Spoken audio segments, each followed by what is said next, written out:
व्यवसाय गर्न स्वतन्त्रता चाहिँ अब भयो, तर व्यवसायीले आफ्नो पीडा पोख्ने स्वतन्त्रता अझै पाएको छैन कि जस्तो लाग्छ है। अमेरिका हामीले हेर्दाखेरि टेक्नोलोजीको देश भन्छौँ, संसारको सबैभन्दा बढी कृषि उत्पादन गर्ने देशै अमेरिका हो। कृषक जस्तै विदेशमा हेऱ्यो भने कृषकहरू त धनी हुन्छ नि हैन। फार्मर्स भन्नासाथै उनीहरूसँग हेलिकप्टर पनि हुने, महँगा महँगा गाडी पनि हुने, सयौँ हजारौँ हजार हेक्टर जमिन हुने हैन, आफ्नै फ्लोर मिल समेत हुने कृषि प्रधान देश हामी भन्छौँ। आज सबभन्दा ठुलो विडम्बना, हामी दिनको 2 साग खाने भात, त्यो भात पकाउनलाई चाहिने चामल, त्यो सबै इम्पोर्ट भइरहेछ।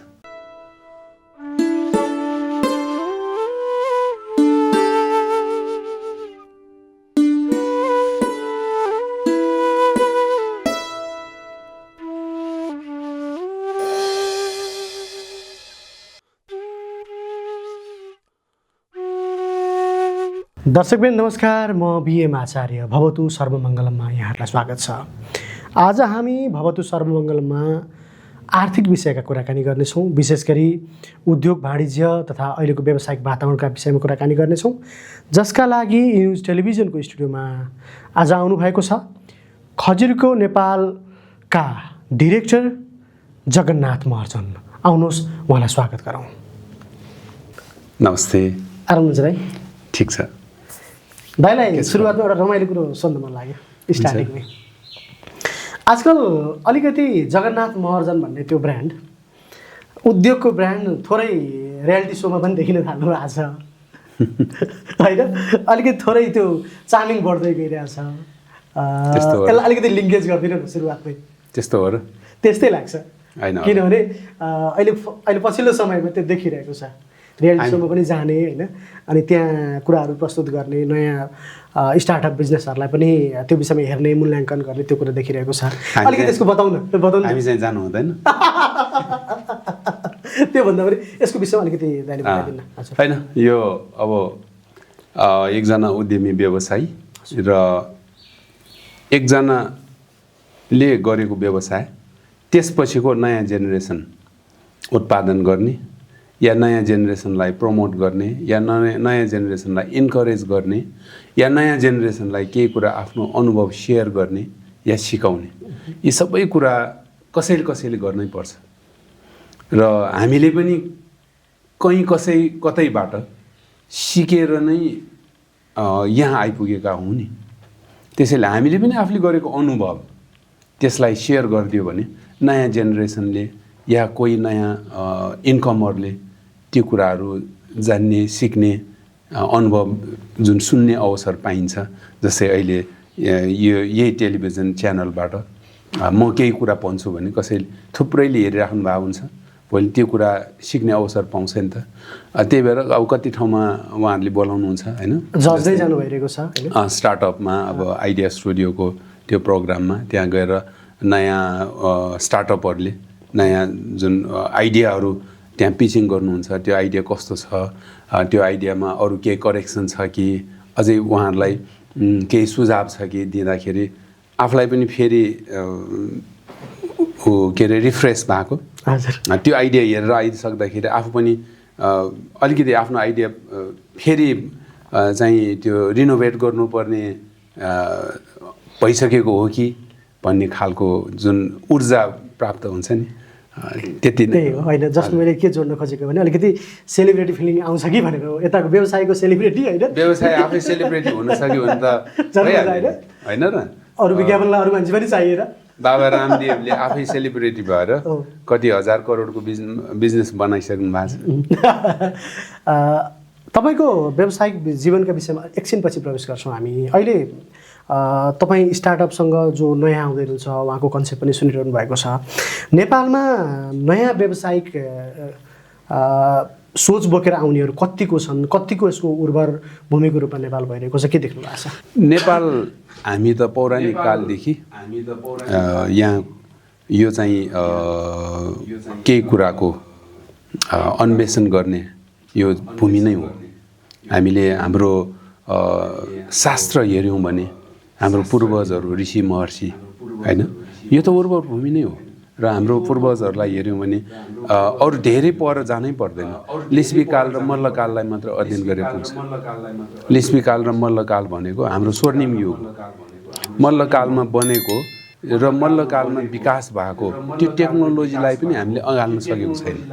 जुन बेला न युनिभर्सिटी थियो, न कुनै कम्प्युटर थियो, तर हाम्रो पुर्खाले बनाएको यो स्वर्ण दरबारहरू र यो अति आधुनिक जुन व्यवस्थित बस्तीहरू होइन, त्यो एउटा एनर्जी होइन।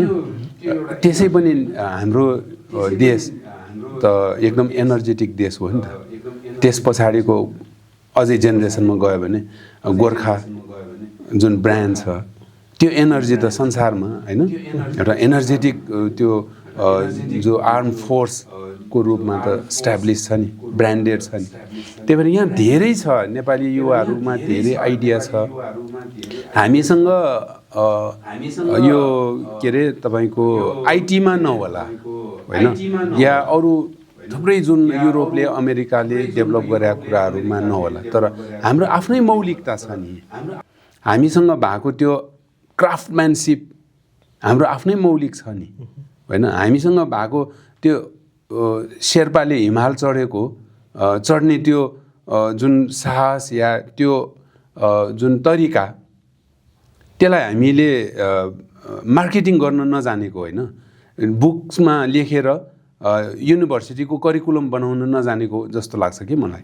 हाम्रो कृषि प्रणाली आफैमा छ। तपाईँले भन्नुभएको विषय सही छ। यो विषयमा हामी अब यो कोही पनि यसलाई चाहिँ काट्न सक्दैनौँ, तर पनि हामीले पुर्खाप्रति गर्व गर्ने तर आफू चाहिँ केही नगर्ने स्थिति अलिकति हो कि समाजमा। किनभने व्यावसायिक वातावरण एउटा रह्यो, त्यसलाई भनौँ न इनोभेसनको हिसाबले नयाँ नयाँ ल्याउने, कर्पोरेट कल्चर विकास गर्ने होइन, त्यो अवस्थाको बारेमा मैले सोध्दैछु हजुरलाई। त्यसमा चाहिँ हाम्रो जुन युवा पिँढीलाई या हामीलाई दोष लगाउनु भन्दा पनि कहीँ न कहीँ अलिकति चुकेको छ हाम्रो युनिभर्सिटी, हाम्रो पोलिसी मेकर उहाँहरू अलिकति कहीँ न कहीँ चुक्नु भएको छ। किन जस्तो लाग्छ भने, जस्तै हामीले युनिभर्सिटीमा या कलेजमा के पढायौँ भने यो संसारभरि अमेरिकामा के डेभलप भयो, युरोपमा के डेभलप भयो होइन, उनीहरू कहाँ पुगे भन्ने पढायौँ। तर हामीले हाम्रो इतिहासलाई चाहिँ त्यसलाई कमर्सियलाइज या इन्डस्ट्रियलाइज कसरी गर्न सक्छौँ भनेर पढाएनौँ, या त्यसलाई कसरी इन्डस्ट्रियलाइज गर्न सकिन्छ भनेर हाम्रो युनिभर्सिटीहरूले रिसर्च गर्नु पर्यो नि त। हाम्रो त्यत्रो पुरानो युनिभर्सिटी छ, प्रोफेसरहरू हुनुहुन्छ होइन, अनि उहाँहरूलाई रिसर्च गर्नलाई, उहाँहरूले त्यो विषयमा रिसर्च गरेर कुनै चिज डेभलप गर्नको लागि राज्यले प्रोफेसरहरूलाई रिसर्च गर्ने वातावरण दिनु पर्यो नि। हाम्रो विडम्बना कस्तो देखिएको छु भने म आफैले देखेको छु। एकजना म एकचोटि टियुमा गएको थिएँ, धेरै वर्ष अगाडिको कुरा। नेपालको सबैभन्दा राम्रो फुड टेक्नोलोजीको प्रोफेसर हुनुहुन्थ्यो। उहाँको बस्ने कोठा नै यति सानो 6x6 को छ, अँध्यारो कोठामा बसिराख्नु भएको छ होइन। उहाँलाई कुनै फेसिलिटी छैन भन्दाखेरि उहाँले त्यति भइकन पनि कुनै आजभन्दा मेरो विचारमा 25 वर्ष अगाडि होला, उहाँले सिबाक थ्रोनको रिसर्च गरेर बुक निकाल्नु भएको थियो। आज भर्खर सिबाक थ्रोनको यति धेरै नेसनल इन्टरनेसनली यति धेरै भइरहेछ होइन। उहाँले आफैले नेपालमा इस्टको कन्सेप्ट यहाँ चाहिँ प्रडक्सन गर्न सकिन्छ, जुन बेकरी इन्डस्ट्रीको सबैभन्दा महत्त्वपूर्ण र मेटेरियल हो, केमिकल हो। त्यस्तो जुन माइन्ड जुन सेट छ नि, उहाँहरूलाई कहीँ न कहीँ हाम्रो राज्यले अब त्यो काम गर्ने वातावरण नदिँदाखेरि उहाँहरूसँग भएको नलेज त त्यसै खेर प्रयोग पनि गर्नु नसकेको पनि हुन सक्छ। अनि जुन चिज उहाँहरूले रिसर्च गर्नुहुन्छ, रिसर्चले मात्रै त हुन्न नि, त्यो रिसर्च अनि आएपछि इन्डस्ट्रीमा कनेक्ट हुन्छ, इनबिल्ड त गर्नुपर्छ। त्यही भएर अहिले फेरि यो एकाडेमिया इन्डस्ट्री डायलग भन्ने एउटा कुरा सुरु भएको छ। अब त्यसलाई राम्रोसँग इम्प्लिमेन्ट गर्न सक्यो भने चाहिँ यो कुराको समाधान छ। त्यही भएर त डाक्टर महावीर पुनले यो जुन इनोभेसनको कुरा गरिराख्नु भएको छ होइन। इनोभेसन मात्रै होइन, अहिले उहाँले कमसेकम केही सामान्य कुरालाई पनि हिजो भएको फेरि छुटेको कुरालाई फेरि रिकनेक्ट या रिह्याब गरिदिँदाखेरि केही त सुरु भएको छ नि त चहलपहल होइन। ठ्याक्कै तपाईँले भनेको भनिसकेपछि मलाई एउटा प्रसङ्ग याद आयो, म तपाईँलाई सुनाउन चाहेँ। एकपटक एकजना प्रोफेसर हामीलाई पनि पढाउनुहुन्थ्यो मास्टर डिग्रीमा पहिला, उहाँले भन्नुहुन्थ्यो बाबु म त चमेरे सचिव हो नि भन्नुहुन्थ्यो। के हो मैले बुझिनँ। चमेरे सचिव रे त्यो भनेको के हो बुझिनँ मैले गुरुबा भने, मैले यसरी गुरुबा नै भने उहाँलाई, मैले नाम चाहिँ लिइनँ। उहाँले त्यस पछाडि के भन्नु भने हाम्रो लेभल सचिव बराबरको, एउटा सचिवले मन्त्रालय हाँक्छ, उसँग हेर्दाखेरि खरबौँको बजेट पनि हुन्छ, उसले काम पनि गर्न पाउँछ।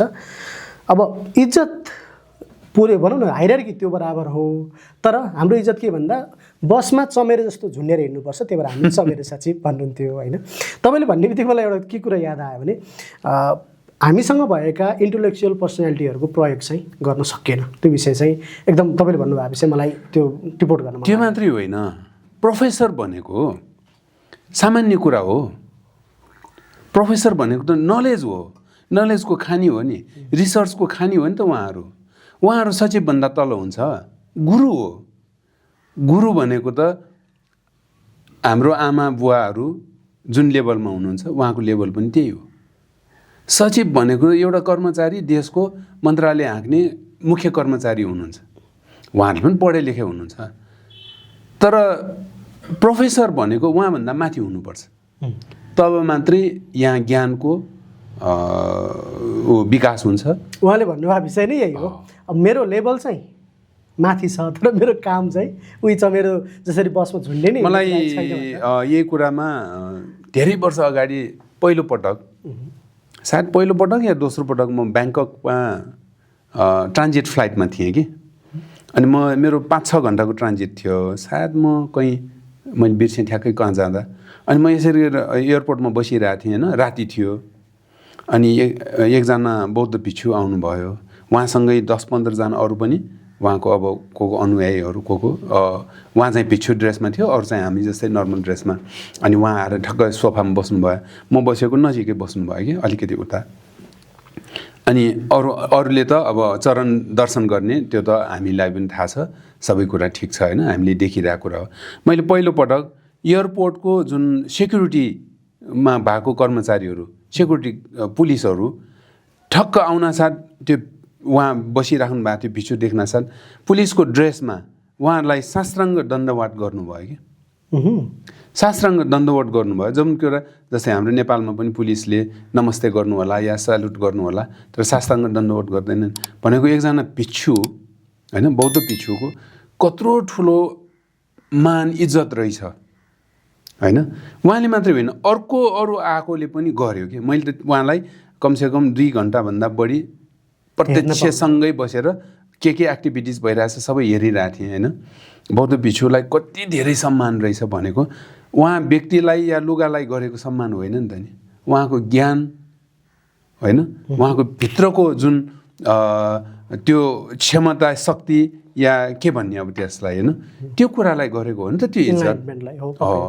त्यही भएर हामीले जहिलेसम्म युनिभर्सिटीको हाम्रा आदरणीय गुरुवर्गहरू, प्रोफेसर होइन, जसले त्यो विषयमा विज्ञता, उच्च अध्ययन, रिसर्च गर्नुभएको छ, उहाँहरूलाई जहिलेसम्म हामीले उच्च लेभलमा सम्मान गर्ने जुन कल्चर हामी सुरु गर्दैनौँ नि, मलाई लाग्छ त्यही कारणले नै होला हामी जस्तो देशहरू पछि पर्दै गएको होला।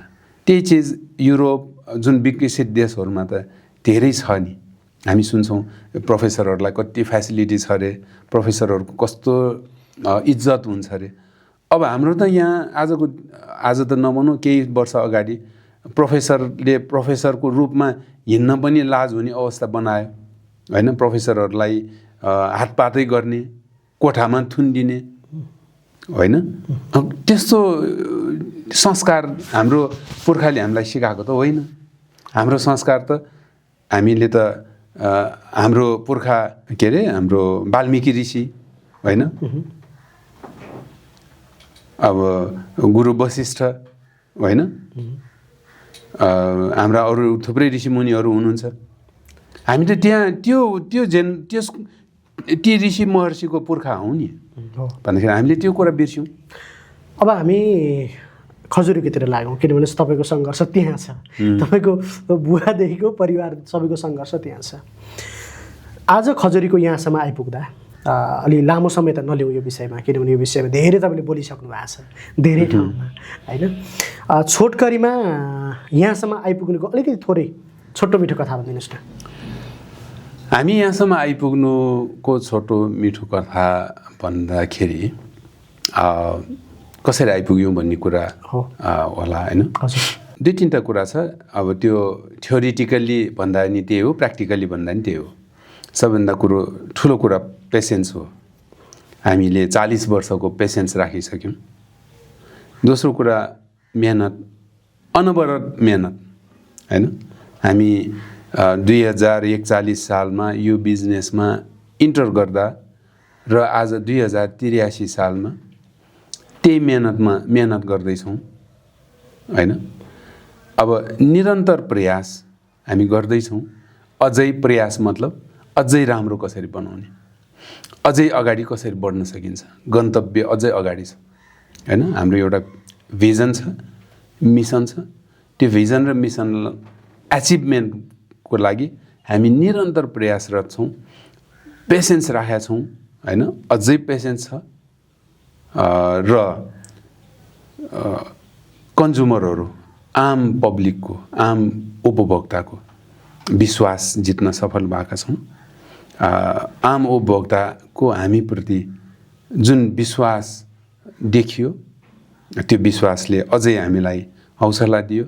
त्यति मात्रै होइन, हाम्रो सबै स्टेक होल्डर जस्तै हामीलाई लगानी गरिदिने हाम्रा ब्याङ्क होला, हाम्रा सप्लायरहरू होला र सबैभन्दा ठुलो अझै हाम्रो एसेट भनेको हाम्रो ह्युमन रिसोर्स, हाम्रो स्टाफहरू, वर्करहरू होइन। र सबै हाम्रा शुभचिन्तकहरू, उहाँहरूको अगाध जुन माया, प्रेम, हामीप्रतिको विश्वास, सायदै त्यो कारणले यहाँ आइपुग्यौँ होला। र सँगसँगै मेरो परिवारमा बुवा आमाहरूले जुन एन्टरप्रेन्योरसिप सिकाउनु भयो नि हामीलाई, हामी त थुप्रैजना दाजुभाइ छौँ होइन। त्यसमाथि पनि जेठोदेखि हाम्रो त कल्चर छ नि, जेठो माइलो साइलो काइलो होइन, कान्छो। जुन सिरियल छ नि होइन, सिरियलले एक पछि अर्कोले सिकाउने। सायदै हाम्रो अब अभिभावक उहाँहरूले हामीलाई एउटा कल्चर सिकाइदिनु भयो, बिजनेस कल्चर, फ्यामिली कल्चर। त्यो कल्चरलाई हामीले अँगालेर सायदै यहाँ आइपुगेको रिजन मलाई चाहिँ त्यही लाग्छ। 41 सालबाट अहिले 42 वर्ष भइसकेछ। अहिले रिसेन्टली तपाईँहरू आफ्नो परिवारको कतिजना यो व्यवसायमा इन्भल्भ हुनुहुन्छ? हामी त सबै व्यवसायमै हौँ नि, पुरा परिवार, सङ्ख्या हिसाब गर्दा। तर आजको दिनसम्म आइपुग्दाखेरि बुवाले सुरु गर्नुभयो, दाइहरू बिजनेसमा लाग्नुभयो, सँगसँगै म लागेँ। लाग्दै भाइहरू पनि लाग्यो होइन।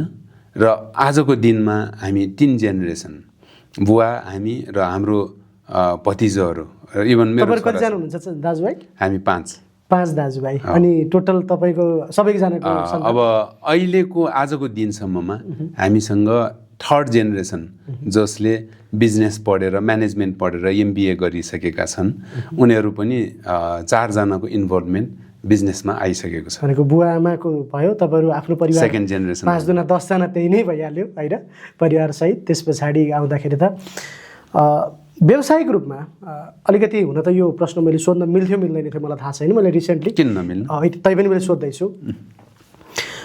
वास्तवमा एउटा व्यवसायिक घराना भइसकेपछि त्यो घरानाले चाहिँ विभिन्न जिम्मेवारीहरू लिने, यो प्रोडक्ट यसले लिने, यस्तो लिने भन्ने, जस्तो हामीले हेर्न स्वाभाविक रूपमा पनि बसन्तले यो लिने, विनोदले यो लिने होइन भन्ने छ। तपाईँहरूले चाहिँ नर्मली हामीले हेर्दाखेरि त्यो टिम नै देखेको छ। अब मानव खजुरीको पफको कुरा गरौँ, बिस्कुटको कुरा गरौँ, अहिले हुँदा हामीसँग खजुरीको पसल चेन मार्केटको रूपमा, एउटा फ्रेन्चाइजको रूपमा पनि आएको छ होइन। कस्तो छ, कसरी म्यानेज गर्नु पर्दो रहेछ, यो अरूलाई पनि एउटा सिकाइको पाठ हुन्छ होइन। बिजनेस यो एउटा फ्यामिली बिजनेस हो होइन। अहिले भर्खरै नाम लिए जस्तै उहाँहरू जस्तै हामी पनि फ्यामिली बिजनेस हो।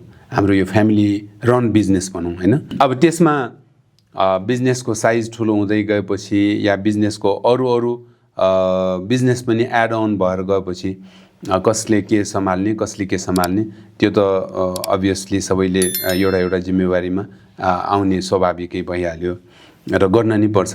बिजनेसलाई प्रोफेसनल्ली म्यानेज गर्नुपर्छ, तब मात्रै अगाडि बढ्न सकिन्छ हैन।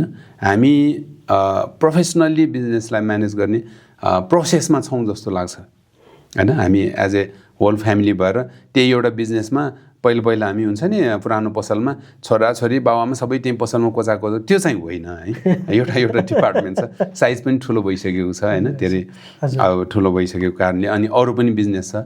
र सँगसँगै भर्खरै हामीले 4 वर्ष पुरा भयो खजुरीको पसल भनेर एउटा ग्रोसरीको रिटेल चेन हैन, ग्रोसरीको रिटेल चेन सुरु गरेका छौँ र त्यो रिटेल चेन अहिले 21 वटा आउटलेट पुगेको छ। ललितपुरमा 13 वटा छ, ललितपुरमा 13 वटा छ, हजुर, भक्तपुरमा 4 वटा र काठमाडौँमा 4 वटा छ। अब ललितपुर त हाम्रो आफ्नो जिल्ला भयो, आफ्नो ठाउँ, त्यहाँ धेरै हुनु स्वाभाविक हो, सबैले सोध्छन् पनि हैन ललितपुरमा मात्र किन त्यत्रो भन्ने। र हामी यो रिटेल चेनमा आउनुको पनि यो त्यसमा अर्को छुट्टै उ छ कारण, किनभने हामी म्यानुफ्याक्चरिङमा मात्रै होइन 2041-42 सालदेखि हामी ट्रेडिङ बिजनेस पनि गर्थ्यौँ हैन। कुनै समय हामी होलसेल ट्रेडिङमा थियौँ भने अब हामी रिटेलमा पनि आयौँ। त्यो रिटेल मात्रै नभएर मोडर्न रिटेल चेनमा आयौँ हैन। त्यो मोडर्न रिटेल चेन चाहिँ किन भन्ने जुन जिज्ञासामा हामीले रिटेल ग्रोसरीको रिटेल सेक्टरमा आउनुको अर्थ चाहिँ हाम्रो कस्टमरहरूलाई अब त लाइफस्टाइल चेन्ज भएको छ नि हैन, लाइफस्टाइल चेन्ज भएको छ, सबैजना बिजी भइसक्यो, एकदम सबजना बिजी छन्। त्यही भएर उहाँहरूलाई चाहिँ एउटा एक्सेसिबल, एप्रोचेबल र एफोर्डेबल सपिङ कल्चर, त्यो सर्भिस दिने एउटा भिजन बनाएर हामी आएका छौँ हैन।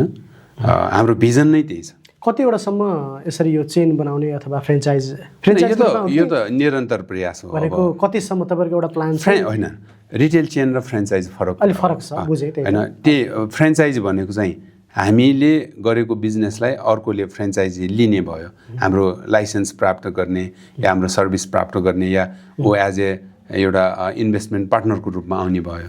अब रिटेल चेन भनेर हामीले गर्ने भयो। तपाईँहरू आफैले गरिरहनु भएको छ भनेको चाहिँ यति समयमा कम्तीमा यति चाहिँ बनाउनु पर्ने अथवा नेपालको सबभन्दा बढी ठुलो रिटेल चेन बन्ने पनि प्लान त होला। अब त्यसरी ओभरवेल्म चाहिँ हुनु मिल्दैन, किनभने नाम चाहिँ मैले लिन बजारमा केही चेनहरू राम्रै ढङ्गले अगाडि बढिरहेको छ हैन। नाम लिन मिल्छ, नाम लिन मिल्छ। नेपालमा भाटभटिनी उहाँहरूले यति ठुलो बनाउनु भएको छ हैन।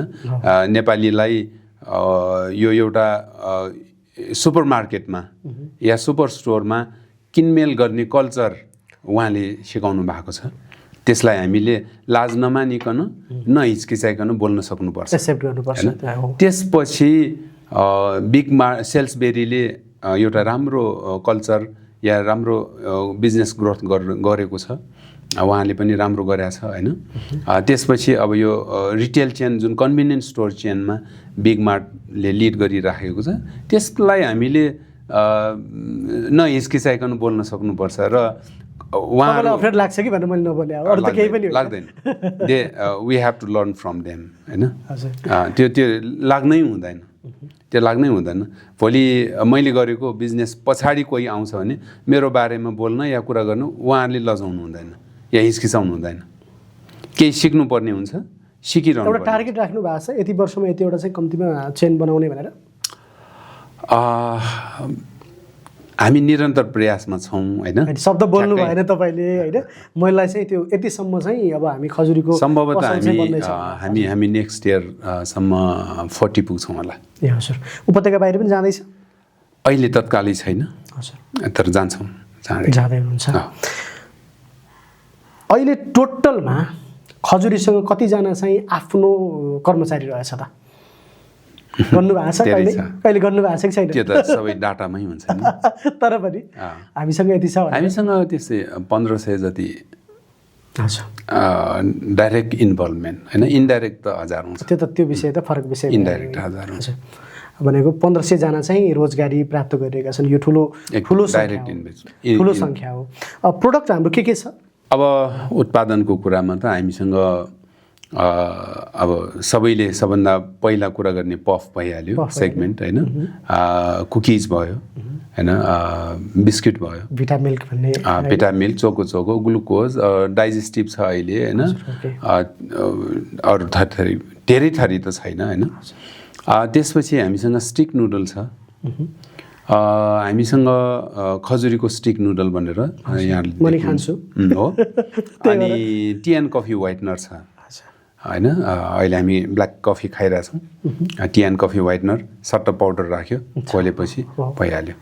यो चाहिँ प्रडक्ट छ हामीसँग। अनि तपाईँहरूले कहाँ राख्नु भएको छ यसको चाहिँ उत्पादन गर्नु लागि म्यानुफ्याक्चर गर्ने ठाउँहरू? हाम्रो म्यानुफ्याक्चरिङ युनिट चाहिँ चापागाउँ भयो ललितपुरमै, यो त ओरिजिन भइहाल्यो होइन। त्यसपछि चितवन अनि हेटौँडा, तीन ठाउँमा। नेपाल बाहिर छैन, नेपाल बाहिर पुग्नु भएको छैन। टाटामा पनि कुरा गऱ्यौँ होइन, यो सस्टेन गर्न कतिको सजिलो हुँदो रहेछ त अब, किनभने बजार भने त फेरि हुइमले चल्ने पनि कुरा हो। तपाईँहरू त प्रोडक्सन मात्रै होइन, सबैतिर पनि यसलाई हेर्नुपर्छ, सबैतिर गर्नुपर्छ। एउटा व्यवसायलाई सस्टेन गर्न कतिको सजिलो गाह्रो रहेछ, यसको एक्सपिरियन्स सुनाउनुहोस् न। राम्रो क्वेसन। सबैले कति गाह्रो हुन्छ भनेर सोध्ने कि, जहाँ पनि गाह्रो, कति गाह्रो कति सजिलो भनेर सोधेको छ नि त होइन। त्यो त एक्सपिरियन्स तपाईँहरूले काम गर्ला भन्ने हिसाबले सोधेको हो। त्यो चाहिँ यस्तो कि बिजनेसमा छ नि, गाह्रो मान्ने हो भने बिजनेस नै नगर्ने हो कि। गाह्रो भनेको त्यो मेरो डेली रुटिन या डेली लाइफ हो भनेर बुझ्नु पऱ्यो होइन।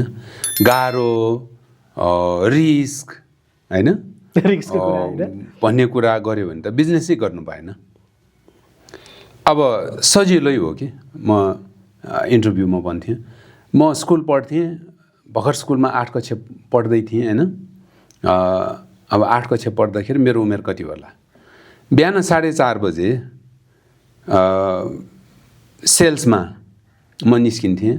4:30 बजे बजौरारे मन्दिरको छेउमा, अहिले पनि पहिला त्यो बुढी आमा याद छ कि छैन, बुढी आमाको पसल, चिया पसल थियो, उहाँलाई 4:30 बजे त्यो बन पुऱ्याइदिएन भने हुँदैन, उहाँ रिसाउनुहुन्छ।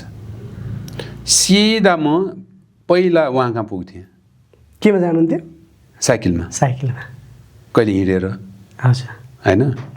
8 कक्षा पढ्दा अब त्यसलाई सजिलो कि गाह्रो?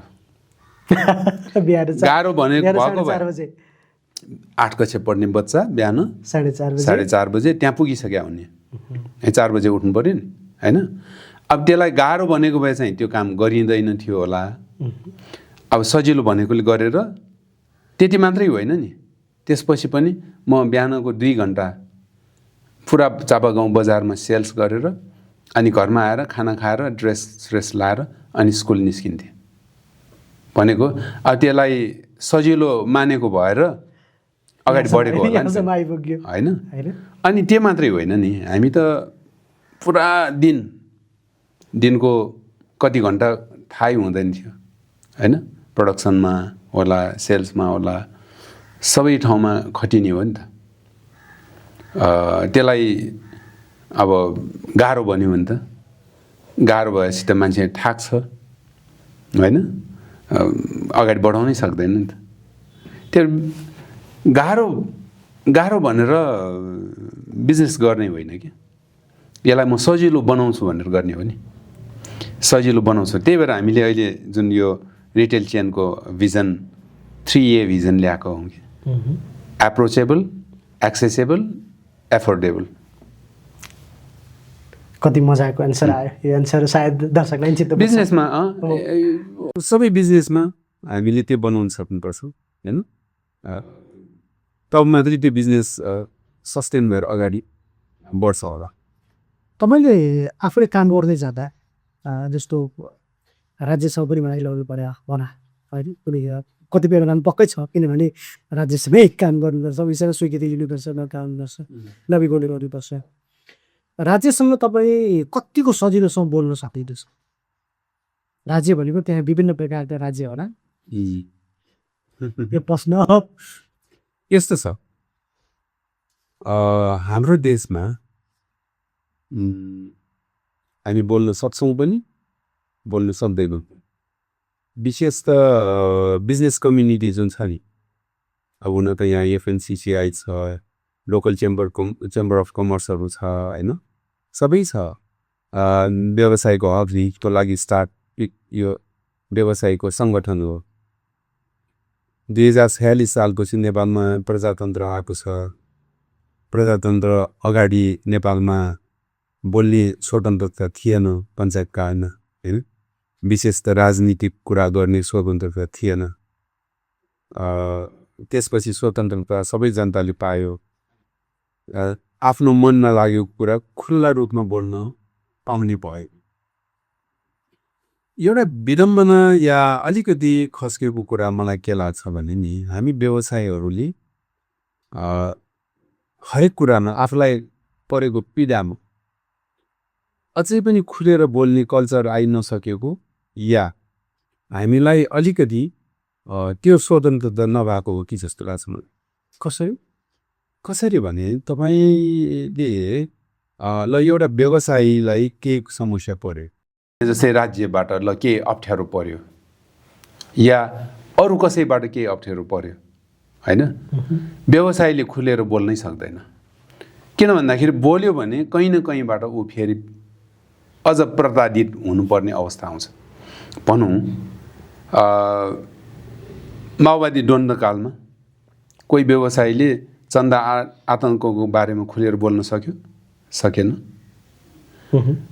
अब अरू बेलामा भनौँ न ल अब विभिन्न नेपाल सरकारको विभिन्न अब निकायहरूमा कति काम गर्दाखेरि कति समस्या झेल्नुपर्छ जुन जेन्युन समस्या हुन्छ होइन कुनै पनि कर्मचारीसँगको उहाँहरूको कुराहरू खुलेर बोल्न सक्दैन नि किनभने त्यसको फेरि ब्याकफायर हुन्छ कि व्यवसायमै त्यही भएर मलाई लागेको है यो जहिलेसम्म हामीले त्यो खालको जुन फ्रिडमको प्र्याक्टिस गर्दैनौँ नि जस्तै विदेशमा त छ नि होइन कसैले केही भन्यो भने नो भनेर उसले त डिबेट गर्छ या के गर्न सक्छ उसले खुलेर बोल्न सक्छ खुलेर कसैलाई उजुरी गर्न सक्छ हामी कहाँ चाहिँ त्यो अहिलेसम्म अझै पनि गर्न सकेको अवस्था छैन जस्तो लाग्छ है त्यो कारणले हामी कहाँ बिजनेस इन्भाइरोमेन्ट नै बनेन नि त्यो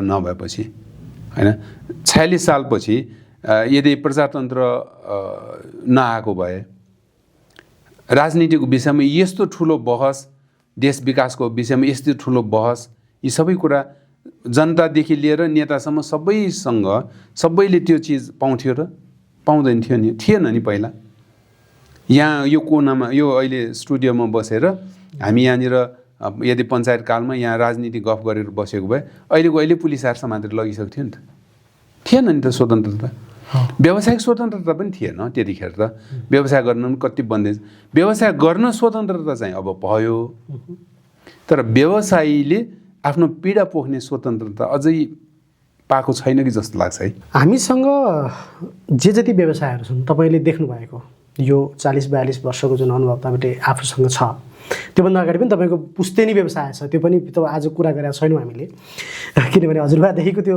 छुट्टै कहानी छ यो व्यवसाय चाहिँ मलाई गर्न मन लागेको थियो तर अहिलेसम्म हात हाल्न पाएको छैन अथवा अरूलाई पनि यसमा हात हाल्दै भन्न सकेको छैन त्यस्ता के देख्नु भएको छ त्यस्तो त थुप्रै छ जस्तै विभिन्न उदाहरण हुन सक्छ किनभने सबैभन्दा ठुलो हामी भन्छौँ नि नेपालको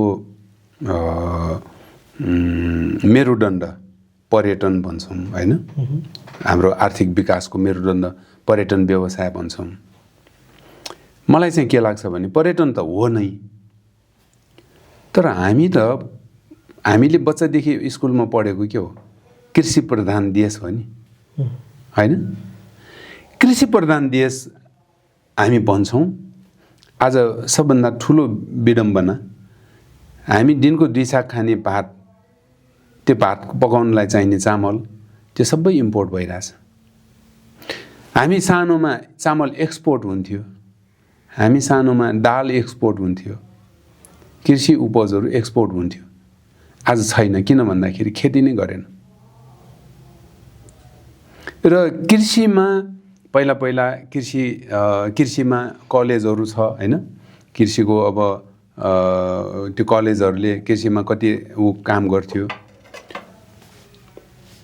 त्यो कृषिमा चाहिँ हामीले अब अहिले त कृषि पढ्ने विद्यार्थी नै छैन रे भन्ने सुनेको थिएँ है। विडम्बना हो नि हैन। त्यही भएर हाम्रो मेरुदण्ड चाहिँ कृषि हो भन्छु म। जहिलेसम्म कृषिमा हामी बलियो हुँदैनौँ, हामी कृषिमा चाहिँ इन्डिपेन्डेन्ट हुँदैनौँ, हाम्रो अर्थतन्त्र कहिले पनि बलियो हुँदैन। अमेरिका हामीले हेर्दाखेरि टेक्नोलोजीको देश भन्छौँ, संसारको सबैभन्दा बढी कृषि उत्पादन गर्ने देशै अमेरिका हो। महँगो कृषि उपज हैन, जस्तै अब अमेरिकाको स्याउ आयो भने 600 रुपियाँ किलो पर्छ, हाम्रो जुम्लाको स्याउ 150 रुपियाँ। संसारमा सबभन्दा बढी स्याउ उत्पादन गर्ने अमेरिका, संसारमा सबैभन्दा बढी भटमास उत्पादन गर्ने अमेरिका। हामी यहाँ मकै भटमास खाने, सबभन्दा धेरै उत्पादन गर्ने अमेरिका। हेर्नुहोस् है। अर्को कुरा, हामी पनि मकै उत्पादन गर्छौँ, ऊ पनि मकै उत्पादन गर्छ। उसले उत्पादन गरेको मकै किलोको $2 मा अमेरिकाबाट बेच्छ। हाम्रो यहाँ हामीले उत्पादन गरेको मकै किलोको 25 रुपियाँ पनि नबिकेर फाल्छौँ। कहीँ न कहीँ ग्याप छ कि ल्याकिङ छ। अमेरिका हामीले हेर्दाखेरि टेक्नोलोजी मात्रै होइन, कृषिले पनि अमेरिकालाई सम्पन्न बनाएको। वालनट अमेरिकाकै सबैभन्दा महँगो राम्रो हैन। अब के अरे सनफ्लावर सिड हो कि अरू यति धेरै छ, अब सबै त मलाई नै थाहा छैन। भन्दाखेरि हामी कहाँ पनि कृषिमा हाम्रो अन्न, हाम्रो जडीबुटी होइन, जडीबुटीमा त हामी त धनी देश हो नि। तर हामीले त्यसलाई विकास गरेर, त्यसलाई चाहिँ कमर्सियलाइज गरेर, त्यसलाई चाहिँ रिसर्च गरेर, त्यसलाई इनोभेट गरेर लान सकेनौँ। र यो कुरा नहुन्जेलसम्म नेपाल नेपालको विकास चाहिँ सम्भव छैन। हाम्रो अर्थतन्त्र बलियो हुनै सक्दैन, सम्भवै छैन भन्छु म चाहिँ। त्यही भएर हामीले अब हामीले कसरी सिकाएका छौँ, अलिकति हाम्रो बुझाइमा पनि फरक छ। त्यो के फरक भने, हामीले कृषि भनेपछि जसले खेतीपातीमा आफ्नो मजदुरी दियो उहाँलाई हामीले कृषक भन्ने बुझाइ चाहिँ कहीँ न कहीँ मिसम्याच भएको कि जस्तो लाग्छ कि हैन। कृषक जस्तै विदेशमा हेऱ्यो भने कृषकहरू त धनी हुन्छ नि हैन। फार्मर्स भन्नासाथै उनीहरूसँग हेलिकप्टर पनि हुने, महँगा गाडी पनि हुने, सयौँ हजार हेक्टर जमिन हुने हैन, आफ्नै फ्लोर मिल समेत हुने। भन्दाखेरि त कृषक त त्यो रहेछ नि त। भनेको हाम्रो पहिला जमिनदार भनेको उहाँहरू चाहिँ कृषक रहेछ नि त, जोसँग अथाह जमिन हुने, अन्न उत्पादन हुने। तर हामीले चाहिँ त्यसलाई कमर्सियल्ली त्यो युरोपियनहरूले जस्तै त्यहाँ कृषि उत्पादन गरेर अनि त्यसलाई चाहिँ कमर्सियलाइज गर्ने हुनुपर्ने हाम्रो चाहिँ जमिनदार भनेपछि एकदम सबैलाई दबाएर हैन आफू चाहिँ उ गर्ने भन्ने खालको त्यो गलत उसमा गएको होला सायद हैन। त्यही भएर अब चाहिँ हामीले के गर्नुपर्ने देखिन्छ भने, यदि नेपालमा कृषिलाई उठाउनु हो भने चाहिँ नेपालमा खेतीपाती होइन, खेतीपाती सँगसँगै एग्री प्रोसेसिङ इन्डस्ट्रीमा आउनुपर्ने हुन्छ। उदाहरणको लागि अहिले एउटा सबभन्दा राम्रो फरेन इम्प्लोइमेन्टले के बनाएको छ भने, थुप्रै नेपालीहरूलाई गोलभेडा खेती टनल फार्मिङमा अनुभव भएको देखिन्छ। विदेशबाट फर्केर आएकोहरू थुप्रैले टनल फार्मिङ गरेछ, गोलभेडा एकदमै राम्रो उत्पादन गरेको छ। समस्या कहाँनिर भयो, उत्पादन पनि धेरै भयो।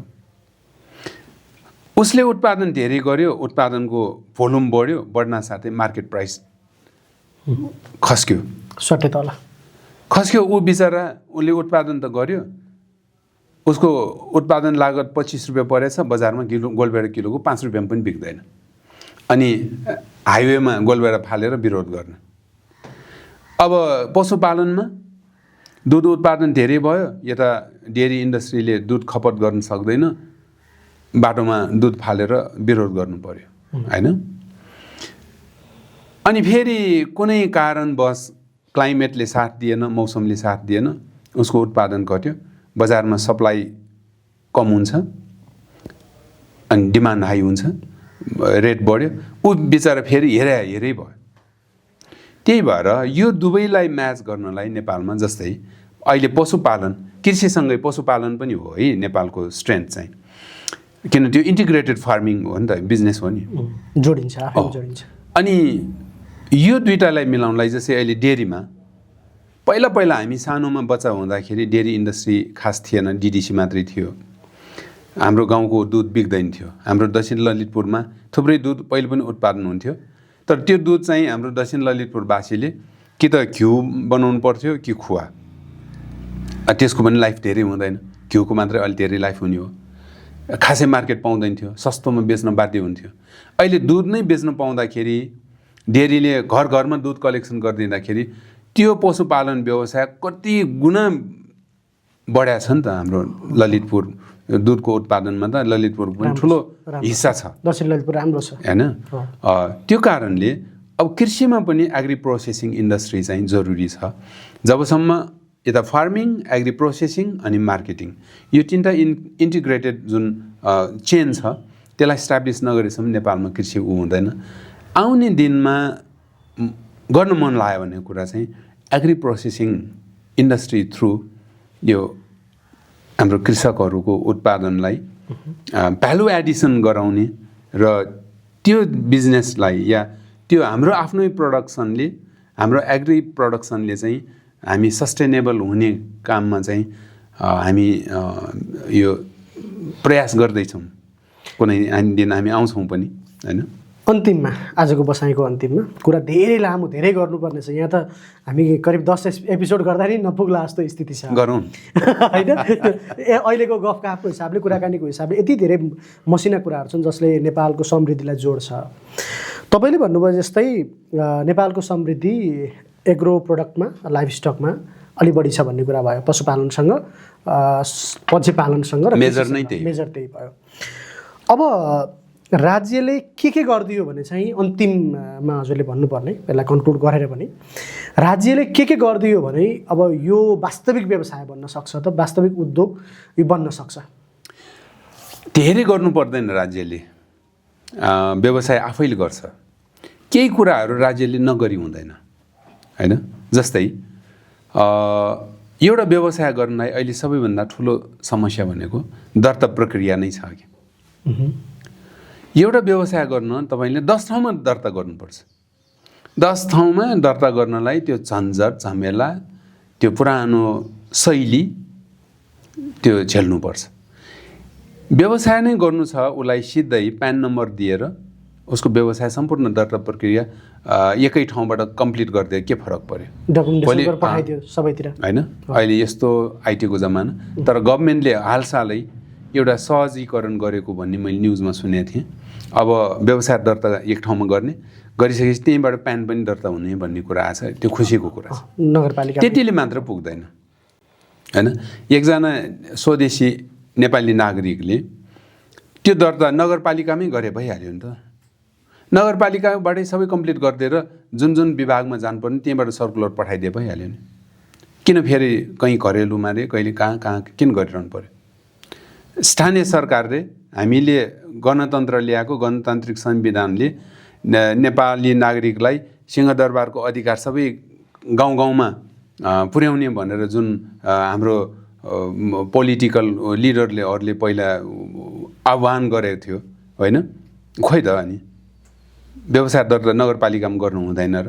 सम्भव छ नि, त्यहीँ गर्नुपर्ने हो नि वास्तवमा। त्यहीँबाटै अनुगमन गरे हुन्छ नि त होइन।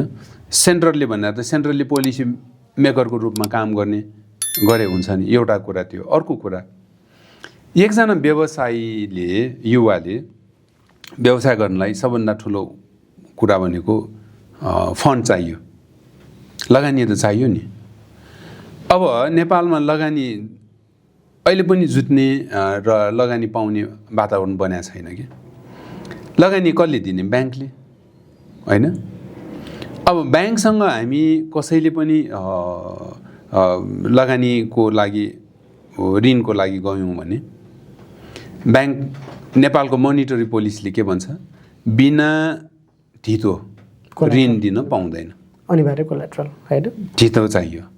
अब ब्याङ्कहरू पनि प्राइभेट ब्याङ्क छ, सबै पब्लिकको पैसा छ, होइन? सबै पब्लिकको पैसा छ, उसले आफ्नो मन खुसी त गर्न पाइँदैन। त्यो पब्लिकको पैसा जोगाउनको लागि उसले पनि आफू सेफ हुन खोज्छ। अनि हाम्रो सबै ब्याङ्कहरूले कोलाटर भोलि इनकेस ऋणीले ऋण तिर्न सकेन भने ऊ सुरक्षित हुनलाई उसले पनि कोलाटर सुरक्षित नै खोज्छ। भन्दाखेरि सुगम ठाउँको कोलाटर चाहियो, बाटो नभइकन कोलाटर लिन मिल्दैन भन्ने छ। अब सबै ठाउँ बाटो कहाँ हुने? त्यो डोल्पाको एकजना व्यवसायीले उसले व्यवसाय गर्नु पर्यो, ल डोल्पामा पशुपालन व्यवसाय सम्भावना छ, ब्याङ्कले ऋण नै दिँदैन, अनि कसरी गर्ने? दोस्रो कुरा, लगानीको सुनिश्चितता हुनु पर्यो। अब त्यसपछि अर्को एउटा कुरा चाहिँ के छ भने हामी कहाँ सबभन्दा ठुलो कुरा चाहिँ कति कुरा कानुनहरू छ कि कानुनहरूमा समय अनुकूल चाहिँ परिमार्जन गर्नु जरुरी छ। अहिले हरेक कानुनले के भन्छ भने गल्ती गर्यो भने कारबाही गर्ने।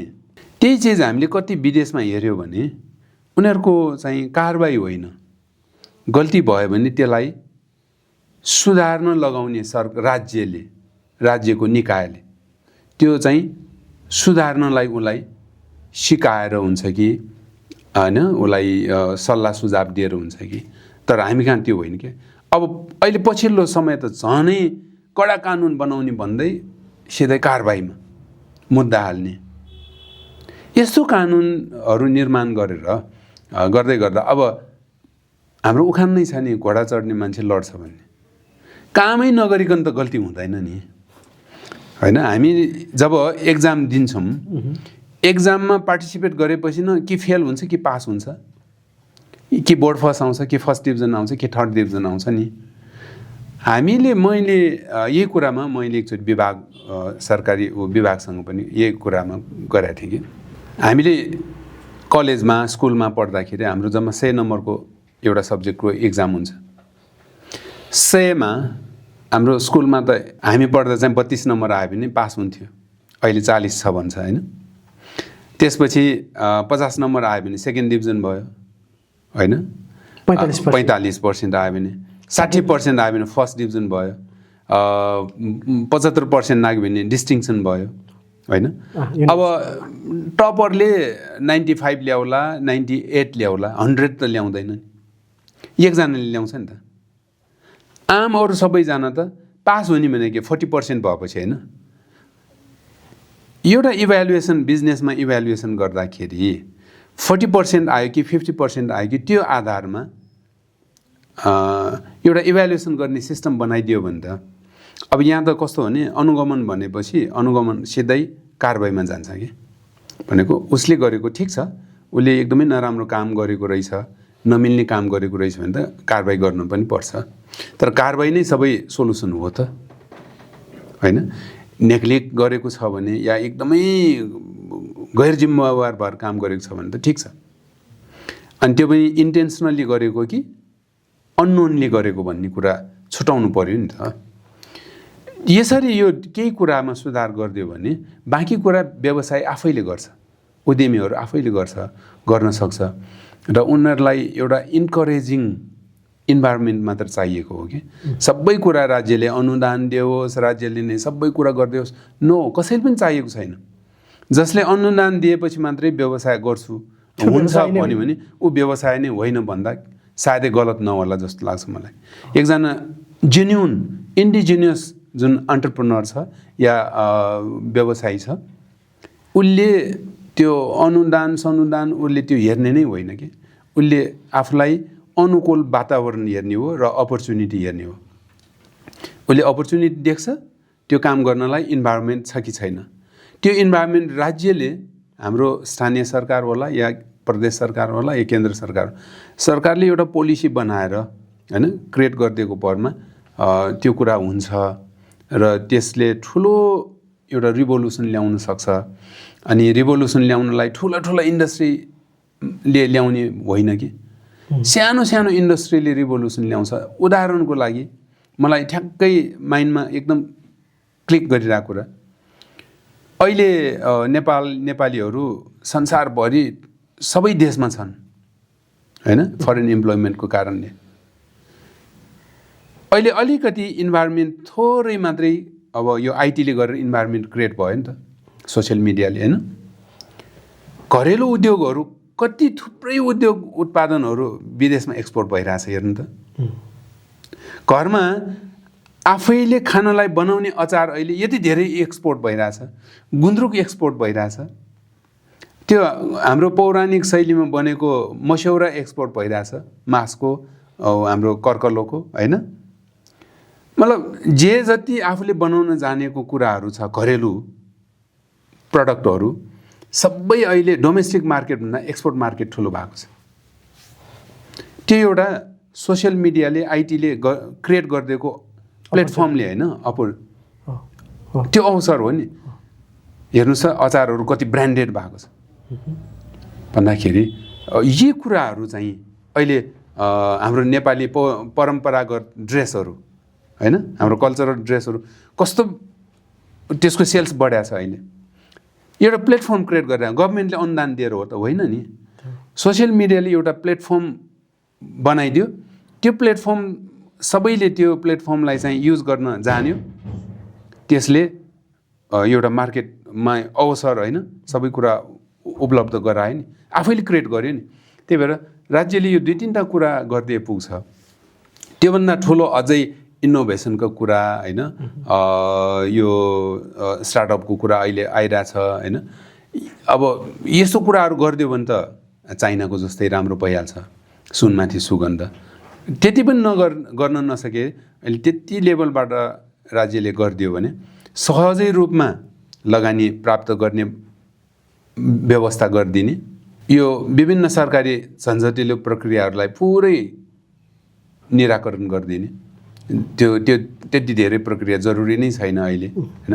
पहिला थियो, पहिला किन आइटी थिएन, त्यो कारणले यति गरिदियो भने सायदै नेपालमा व्यवसाय गर्ने वातावरण पनि हुन्छ र नयाँ उद्यमीहरूले सहजै आफ्नो उद्योग स्थापना गरेर अगाडि बढ्न सक्छ जस्तो लाग्छ। धेरै वास्तविक कुराहरू भयो, रमाइलो कुराहरू पनि भयो। वास्तवमा नेपाली कुन ढङ्गले चाहिँ अगाडि बढ्नुपर्छ, सरकारले के गर्नुपर्छ भन्नेसम्म कुराकानी भयो। आजको लागि यो समय दिनुभयो, त्यो समयको लागि धेरै धेरै धन्यवाद। अब मैले कति कुराहरू साँच्चै मिल्ने कुरा गरेन मलाई नि थाहा छैन हैन। यो मनको कुरा हैन, मनमा लागेको कुरा राख्ने र अब त्यति धेरै अनुभवी र जानेको त्यो भन्ने विषय पनि होइन। त्यो राख्ने अवसर जुन दिनुभयो त्यसको लागि धेरै धेरै धन्यवाद। सबैलाई सुनिदिनु हुने श्रोताहरूलाई पनि धन्यवाद। दर्शकवृन्द, आजको भवतु सर्वमङ्गलममा हामीले कुराकानी गऱ्यौँ नेपालको व्यावसायिक अवस्था, आर्थिक वातावरण लगायतका विभिन्न समसामयिक विषयवस्तुमा, जसका लागि हामीसँग हुनुहुन्थ्यो खजुरीको नेपाल प्राइभेट लिमिटेडका निर्देशक जगन्नाथ महर्जन। दर्शकवृन्द, तपाईँहरूलाई यो कार्यक्रम कस्तो लाग्छ प्रतिक्रिया दिन सक्नुहुन्छ। अर्को श्रृङ्खलामा भेटौँला, तबसम्मका लागि क्यामेरामा अजय देसार र प्रशान्त चौधरी सहित म कार्यक्रम सञ्चालक BM आचार्य बिदा माग्न चाहन्छु। भवतु सर्वमङ्गलम।